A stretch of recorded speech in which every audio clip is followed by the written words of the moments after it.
Let's tear down the Tascam 234 sync cassette, the rack mount 4-track cassette recorder you've all been waiting for. I'm not going to fix anything in specific in this series of videos. If you've got something up with your machine, you need to solder something, you need to calibrate something, you need to clean something, at least you've got some sort of guide about how this is taken apart and put back together. Any electrical issues I have with this will be part of a subsequent video. Not sure how I'll label it, like repair report, repair blog, something like that. Let's get on with it. Okay, so we'll begin by taking the case off here. I've been in and taken this apart before, and there's a huge number of different types of screw in this. I think there was like 11 different kinds of screw, one of which is this one here, which was missing when I got it, so I don't actually know what kind of screw would go there, but there is a screw at the top of this case. There's going to be two here, to the same this end as well.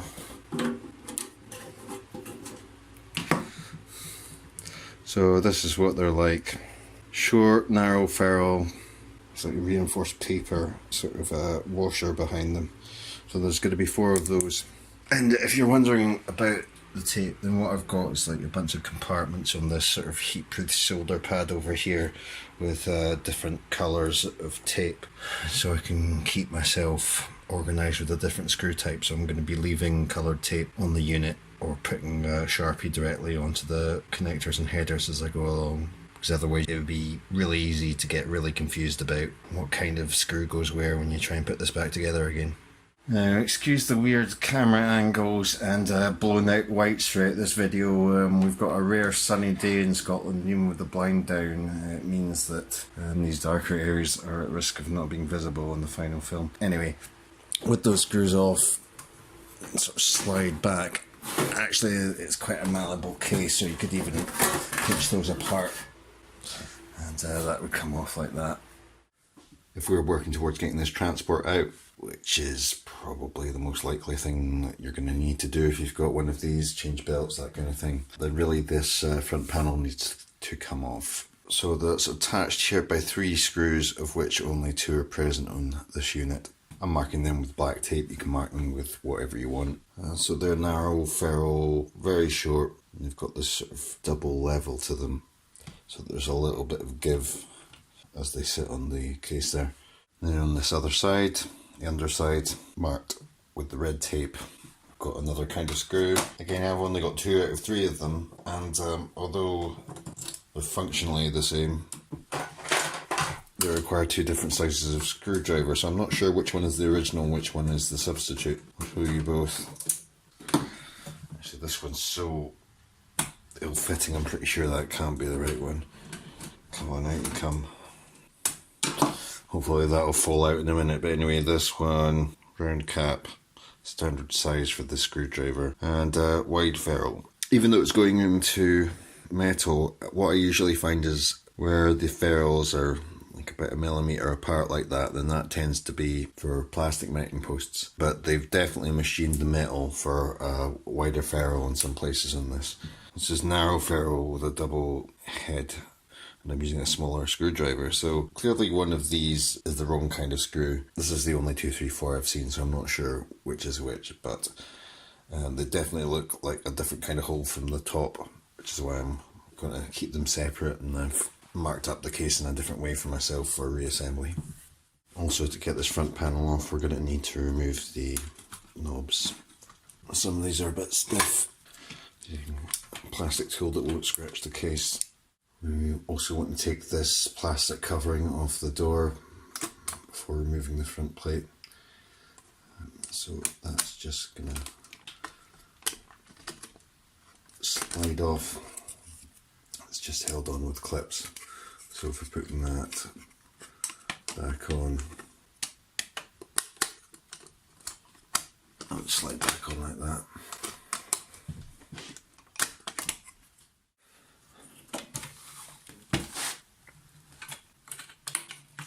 That's for reassembly. This plastic partition? I don't know if it's a partition. Goes on from the front. And put these tabs under here, lift that up.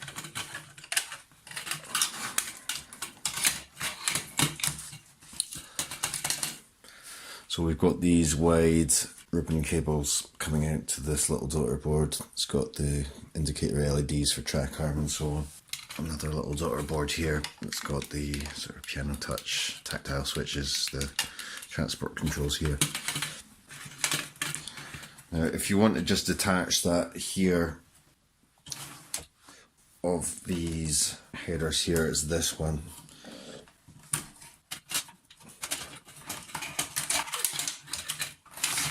And then relay that cable just going underneath these magnetic head cables through this space to this header here.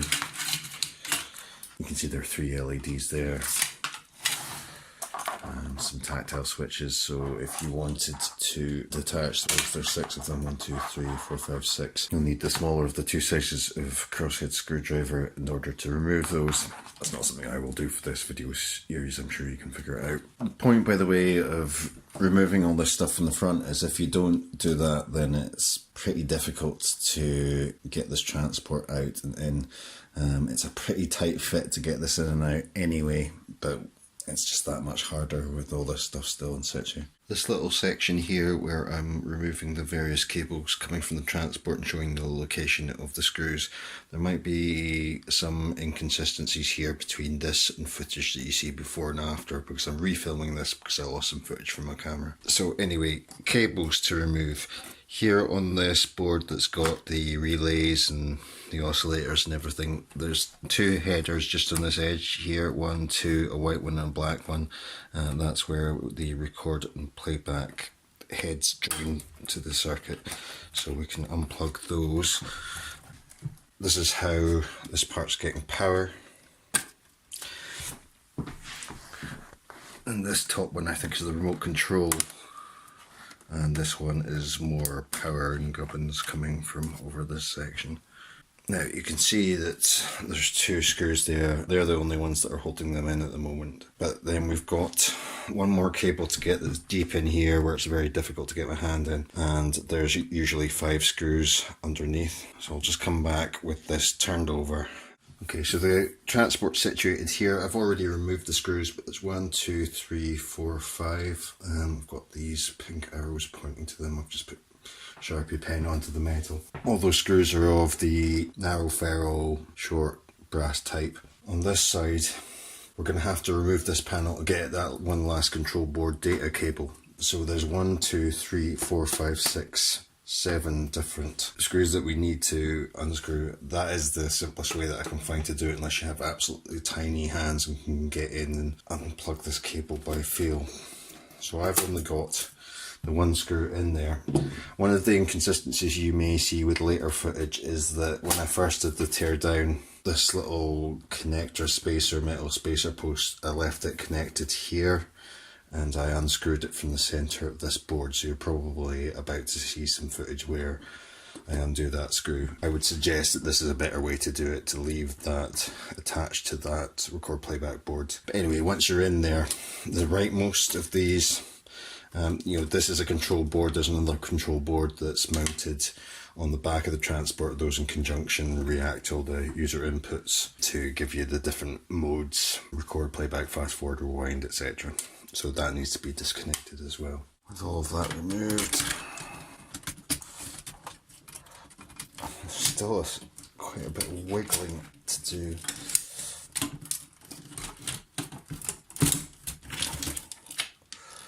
In order to get that out. So here's how the cassette player looks.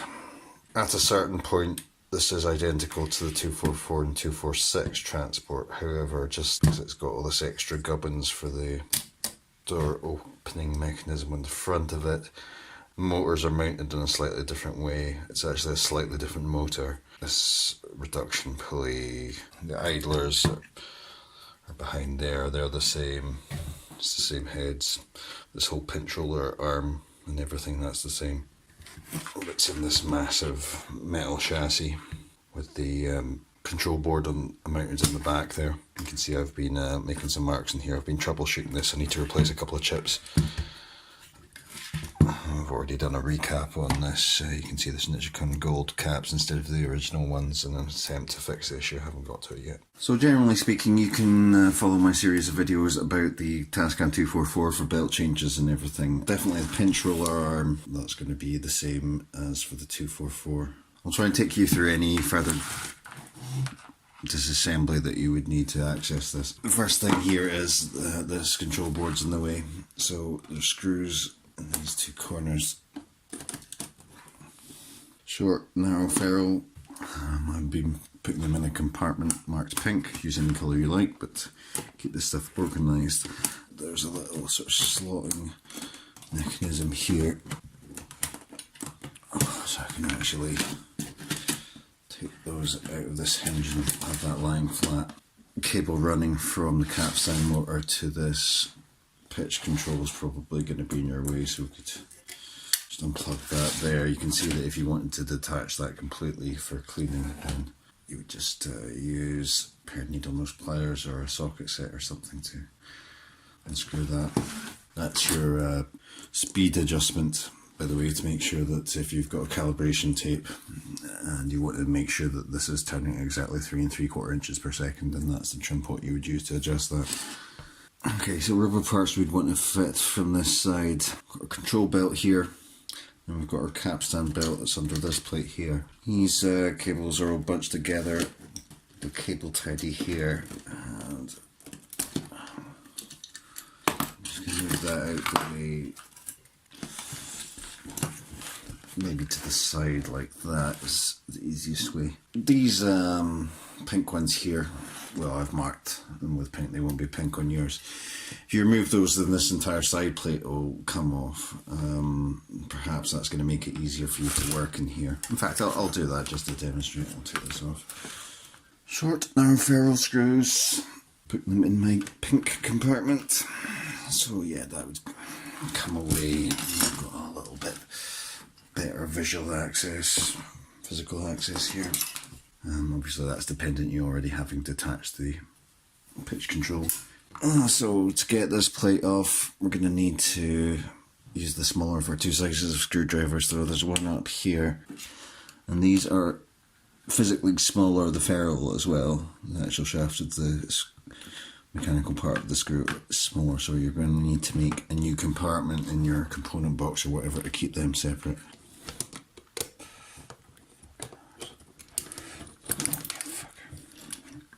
Yeah, so you can see that would give you access to this control belt. So it's awkward on this one. You really need to run it around this little plastic mechanism that creates a mechanical connection between this control potentiometer and this cog here.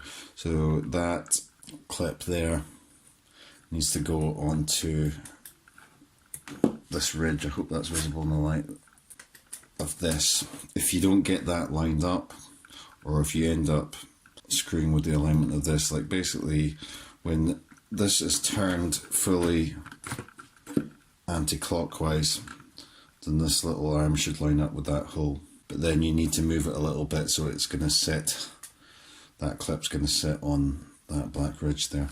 But then when you put this on, this is more difficult than it is in the 244 or the 246, although below these plates it's basically the same mechanism.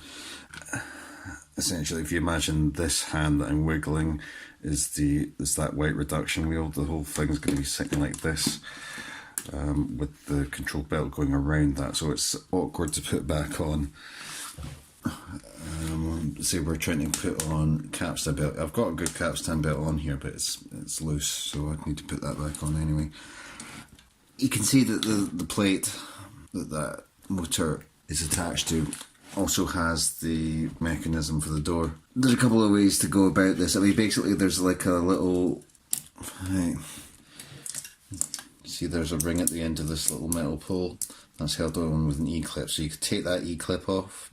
I think that's a hassle.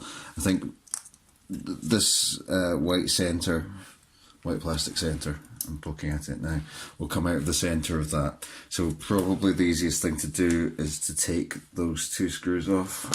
They're their own kind of screw. I don't think there's any other ones like that. So they've got a small slot for the screwdriver, and they're narrow ferrule, narrow shaft, so you'll need to keep them in a separate compartment as well. Then this will just pull off. I mean, basically, I'm saying it's hydraulic, it doesn't have any fluid in it, it's basically a vacuum in there that slows down the spring action of this. But I would do it that way and leave this part attached here. That would mean we could remove the remaining screws that are holding this plate on. See, that has just dropped off their hook shape to this metal pole, so if that happens to you, just hook that back on. Anyway, I can put that back together later on. And then there's another screw here, it's just on the inside of this plate here. That tips. See that slot there fits into a recess in this pull. So you'd put your capstan belt on like that, hook it around this pulley, and put that plate back on. Now, if this looks like an unwieldy mess, it's because it is. You know, some units really not difficult to take apart and put back together again. When I say difficult, I mean I suppose none of this is difficult, but like in terms of like a sinking heart feeling, it's a drag. This is definitely one of those units, like access wise, in terms of like the labour necessary to do something quite simple like change a belt, and this 234 is not particularly tech friendly and certainly not beginner friendly. In terms of getting access to the idler tyres, like I say, this is pretty similar to a 244 or 246 Transport, and on those models I'd be recommending that you remove them from the front. However, we've got this kind of apparatus for the door release in the way on this one. Removing that would be a pretty complex business. See, there's a spring there related to this lever that would be trapped up against this recess. 2 screws to remove here. 2 screws to remove here, another 2 here. It looks like the little transistor Hall effect guy that senses the rotation of the take-up reel for the purposes of counter via this rotating magnet that's on a white wheel, just where I'm pointing. That's mounted here, so that would come away at the same time, but that just seems like a lot of disassembly just in order to get to the idler tyres. I think it's probably easiest on this model if we remove this bracket that's got the real motor on it from here. So there's 2 screws here.